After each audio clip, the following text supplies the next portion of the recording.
আসসালামু আলাইকুম আফুরা ভাইয়া রান্নার বাকি ভালোটা আছেন নিয়ে তো আলহামদুলিল্লাহ অনেক ভালো আছি। তো আজ গায়ে রান্না করলে খুব সুন্দর এখন ব্লগ লই চলে এসেছি হুরা ব্লগ কান চাই আশা করি অনেক কাছে ভালো লাগবে। অন বাজে বেন্না আটা চলে এসেছি হুরে দোহালা করার লাই। আজ গাদে আকাশ মেঘলা মেঘলা করতে আছে, মেঘামের সম্ভাবনা আছে।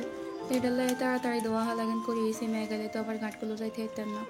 তারপরে আই ভাত বইয়ে দিছি আর কিনার দিয়ে এটা খুদের পাতিল ছাগলের লাই খুদ সিদ্ধ করতে হইব। তারপরে বাটাত বইয়ে চলে এসে তরকারি কুড়াল্লাই আইসগে রানগুম দুন্দুল দিয়ে আলু দিয়ে মাছ দিই আর হইল মাছ বোনা করিব। হইল মাছ বুঝেননি আপনারা শুদ্ধ ভাষায় শোল মাছ কয় আর কি। তো আমগো নোয়াখালীর কে কে আছেন কমেন্ট বক্সে হাত তুলবেন। আর ব্যাকে এনার ভিডিও চাই সাবস্ক্রাইব না করে চলে যান। এরা নোয়াখালীরা যারা আছেন তারা তো চ্যানেলখানে একটু সাবস্ক্রাইব করতে পারেন নাকি। আর কমেন্টে অবশ্যই কই যেন কে কে সাবস্ক্রাইব করছেন। তো তরকারি কুড়া কাটা শেষ হন মাছগা কুটিয়ে লেতে আসি।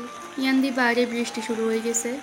এই ম্যাগি দিয়ে মানুষে ঘরে রান্না করতে যায় আর আই বাইরে রান্না করতে আর কাছে আসলে খুবই ভালো লাগে, যদিও আগুন একটু দুমাই দুমাই জ্বলে কিন্তু আমার কাছে ভালোই লাগে ম্যাগি দিয়ে বাইরে রান্না করতে। প্রকৃতি খুব সুন্দরভাবে উপভোগ করা যায়। তখন কিন্তু মেঘ অনেক কমে গেছে, গায়ে চলে এসেছি হুড়ো দোয়ালা করার লাই। হালকা হালকা মেঘ হইতে আছে আর আমি দোয়ালা করতে আসি। চাল ধুইছি আর হল মাছি যে পুড়ে রাখছি নিজাও ধুইছি। ও মায়ের হরে দিয়ে মেঘের হাঁকি দিলে ওই দুটি গেছে, কিছুক্ষণ লাগে ওই দুটি আবার ওই নামিয়েও গেছে, কি কাহিনী করতে আছে আমি বললাম। হেয়ার হরে চলে এসেছি ডাবখানার লাই। আমরা আবার কইবেন ম্যাগে দিয়ে ডাবখান কিতেন, ডাব তো খাই মানছে দুফারে রই দিদি। আসলে ডাব বেগুন হারি ন, ডাব বেগুন দিয়ে গাছের নিচে হরে লইছে অনকে চুরি করি হারছে না এমনি উঠছে, আসলে কইতে দিতাম না। আয় হায় ডাল তো দেখা হানি ব্যাগ নিয়ে ডালি দিস। ম্যাগে দেখি ডাব খাইতে ভাল লাগেনি, ঠান্ডা ঠান্ডা আবহাওয়ায় ডাব খাই কেমনে, তো এক গেছিলি আর গা থুই দিছি। হিজে কাইলা খেয়ে মাসিল ডাব খাইব কইসাম না এগুন ইয়ানো টোকাই আনি থইছিল আর ইয়ানো দুয়ার খাড়াই খাড়াই সিলেতে আছে ডাব দিত বলি। মেহরিমা ডাব অনেক পছন্দ করে, ও একবার পেট খারাপ হয়েছিল আর একটা না অনেক দিন ধরে ডাব খাওয়াইছি, এটার লাগে এই ধরে ডাব পছন্দ করে। ওহ আইয়ানো গ্যালাসকে তুই একটু শ্যুট করে লইতে আসি, এই জায়গাটা সুন্দর দেওয়া যায়। হেয়ার হরে চলিয়েছি রান্না বইয়ে দেয় আনলাই আয়ন হইল মাছ কাপনা করব। আর হইল মাছকে কে পছন্দ করেন অবশ্যই কমেন্টে জানাবেন। আমরা কিন্তু হইল মাছও অনেক পছন্দ করি, আর হইল মাছ শুধু আমরা ন, যে কোনো মানুষ এই মাছটাও অনেক পছন্দ করে, কারণ হচ্ছে এটি সব জায়গার মধ্যে হান যায় না আর এই মাছ অনেক মজার মাছ। তো এই মশলা টশলা কষাই তারপরে পানি দিয়ে দিছি আর হলে পানির মধ্যে মাছ গান ছাড়ি দিয়ে আর এই মাছ রান্না করা কিন্তু অনেক সহজ, এককালীনে সহজ কইতে গেলে।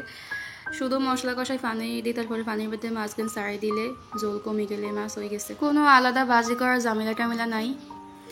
তো আর মাছ রান্না করা শেষ, এর হলে দিয়ে উঠে অন্য পাটি গিয়ে ডালি লইছি। তারপরে আবার মাছ কষাইতে আসি দুন্দুল রান্না করার লাই।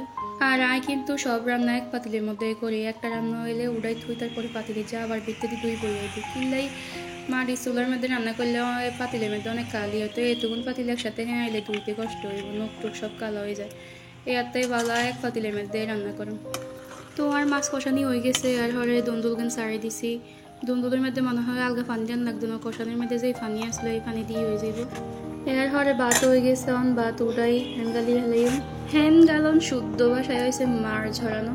তো কোনটা সুন্দর আমাকে নোয়াখাইলা ভাষা নাকি শুদ্ধ ভাষা? আর কাছে তো আমাকে নোয়াখাইলা ভাষায় বেশি ভালো লাগে, কারণ হচ্ছে নোয়াখাইলা ভাষার মতো বিনোদনওয়ালা ভাষা আর কোনো জায়গাতে নেই। আছে আর বরিশালা ভাষাও সুন্দর। নোয়াখালী আর বরিশালা ভাষার মধ্যে অস্থির বিনোদন হান যায়, এই দুইটা ভাষা লয়ে বেশিরভাগ নাটক টাটকও তৈরি হয়। ও আর একটা ভাষার কথা মনে হয়েছে, সিলেটি ভাষাও কিন্তু সুন্দর, তবে কথা হয়েছে সিলেটি ভাষা আমি কম বুঝি। তো আজকে অনেক কথা কইছি, যদি কোনো কিছু ভুল টুল হয় ক্ষমা সুন্দর চাইয়েন আপনারা। আর আর ভিডিও যারা ইউটিউবেতে দেখতে আসেন তারা কষ্ট করে চ্যানেলকে সাবস্ক্রাইব করে দিয়েন আর একে লাইক করে দিয়েন। ফেসবুকেতে দেখলে ফেসকে ফলো করে দিয়েন আর টিকটকেতে দেখলে টিকটক আইডিকে ফলো করে দিয়েন, একে লাইক দিয়েন। আজকের ভিডিও এই পর্যন্ত, দেখা হবে আগামী ভিডিওতে। এই পর্যন্ত ভালো থাকেন, সুস্থ থাকেন, আল্লাহ হাফিজ।